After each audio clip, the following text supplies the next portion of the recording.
प्रत्येक डीएमसी के अंतर्गत चयनित सभी टीबी यूनिट में एक एक रेफरल बुक उपलब्ध रहेगी। डीएमसी के एलटी रेफरल बुक के अभिरक्षक होंगे। रेफरल बुक में 50 रेफरल स्लिप्स होंगी। यह रेफरल स्लिप्स 1+1 फॉर्मेट में डुप्लीकेट स्लिप के साथ उपलब्ध होंगी।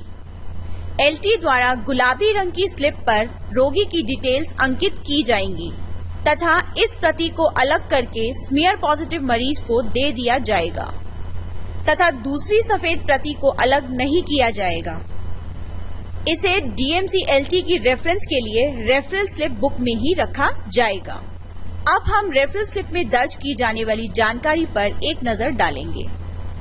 जिस दिनांक पर यह रेफरल स्लिप स्मीयर पॉजिटिव रोगी को दी जाएगी वह दिनांक इस पर अंकित की जाएगी।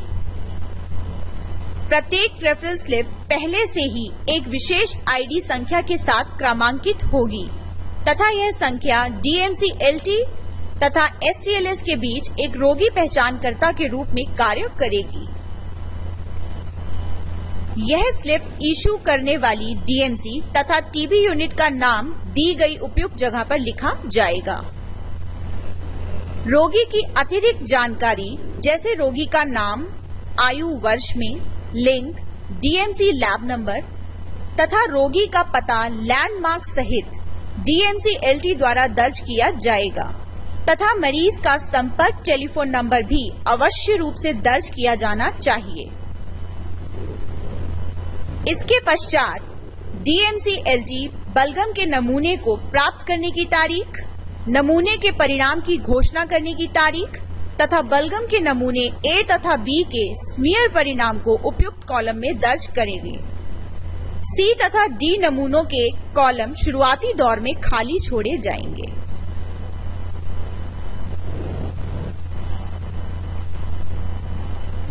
इसके पश्चात डीएमसी एलटी द्वारा एमओटीसी का नाम, टीयू तथा एसटीएलएस का टेलीफोन नंबर स्पष्टता से लिखा जाएगा। यदि रेफरिंग डीएमसी उसी टीबी यूनिट में स्थित नहीं है तो डीएमसी एलटी द्वारा टीबी यूनिट अर्थात कलेक्शन सेंटर का पता भी लिखा जाएगा। यह प्रक्रिया बहुत ही आवश्यक है क्योंकि इसके द्वारा ही यह सुनिश्चित किया जाएगा कि रोगी को कहां जाना है और किससे मिलना है तथा इस प्रक्रिया के सही संचालन द्वारा हम इस अध्ययन में रोगियों के नुकसान को भी कम कर सकते हैं। डीएमसी एलटी द्वारा रेफरल स्लिप पर लिखी गई सभी जानकारी को पुनः दोहराया जाएगा तथा रोगी को यह रेफरल स्लिप दिए गए पते पर डॉक्टर के समक्ष ले जाने का निर्देश दिया जाएगा। इसके अलावा रात भर के बाद बलगम के नमूने को भी साथ ले जाने का निर्देश दिया जाएगा। डीएमसी एलटी द्वारा ही मरीज को अपने सभी उपलब्ध पिछले तथा मौजूदा मेडिकल रिकॉर्ड्स को भी डॉक्टर के समक्ष ले जाने के लिए निर्देश दिया जाएगा। आवश्यक रूप से ही एमओटीसी के साथ होने वाले साक्षात्कार को प्राथमिकता देते हुए जल्द से जल्द संभव तारीख पर सुविधाजनक व्यवस्थित किया जाएगा। रोगी को रेफरल स्लिप को रात भर के बाद के सुबह के नमूने तथा स्पॉट बलगम के नमूने के साथ एलटी को टीबी यूनिट कलेक्शन सेंटर पर दिए जाने के लिए निर्देशित किया जाएगा।